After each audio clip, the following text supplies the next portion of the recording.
devant Sadonorev. Le duel est terrible pour le succès ici. Lazat repartant avec James Doyle, avec Sadonorev qui vient deuxième. Et c'est Lazat qui va s'imposer dans ce groupe 1. Première victoire française de l'histoire dans les Queen Elizabeth II Jubilee Stakes. Il a été incroyable aujourd'hui.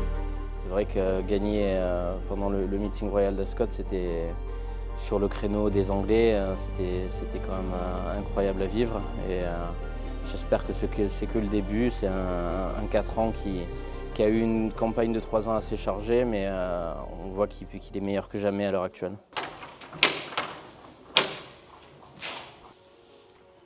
Lazat va très bien, il a très bien récupéré de son petit périple anglais. Et on était très contents de sa manière d'avoir récupéré, que ce soit mentalement ou physiquement. Il n'avait pas l'air d'avoir pris dur. Il est resté très beau et il a eu une vraie période de convalescence après sa course où on lui a fait un mini break pour préparer cet objectif du 10 août qui est le prix Maurice de Guest. Depuis qu'il a été orienté sur le sprint, il avait déjà gagné le prix Maurice de Guest en ligne droite l'an dernier. Et puis là, la victoire dans la Lista d'Achanty était assez impressionnante. Le temps était très rapide et c'est un cheval qui a énormément de vitesse naturelle et un rythme très très important.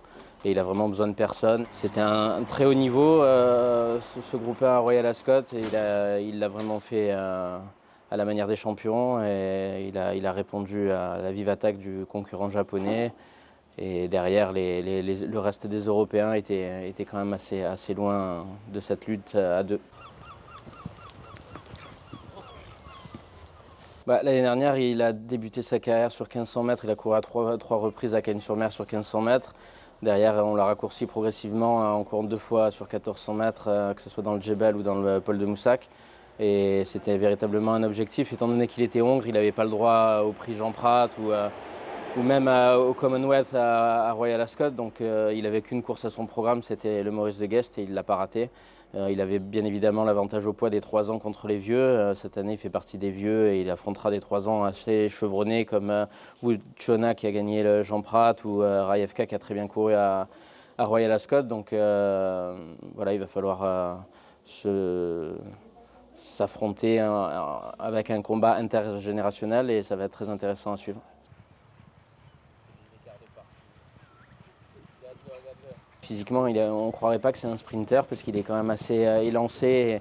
Il a une manière de galoper qui est pas forcément celle d'un sprinter.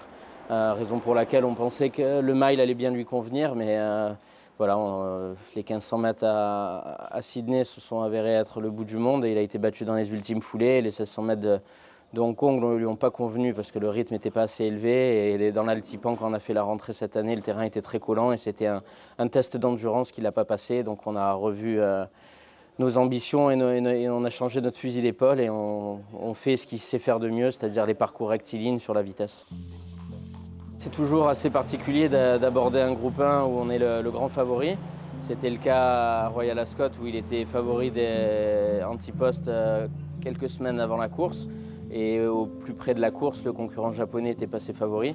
Là, c'est certain qu'il va être le grand favori et le cheval à battre. Et comme c'est un cheval qui se monte très près de la tête, si ce n'est pas en tête, ça peut être pas une proie, mais ça peut être un cheval sur lesquels de nombreux vont se baser pour essayer de le passer au poteau. Donc James Doyle l'a monté une fois, il l'a monté de très belle manière, donc à lui de faire la même.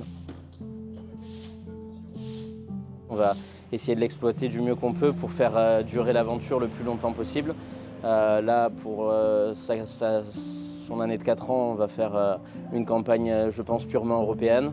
Et peut-être que l'an prochain, on refera une campagne internationale avec des objectifs un peu de partout, peut-être dans le Golfe et peut-être, pourquoi pas en Australie.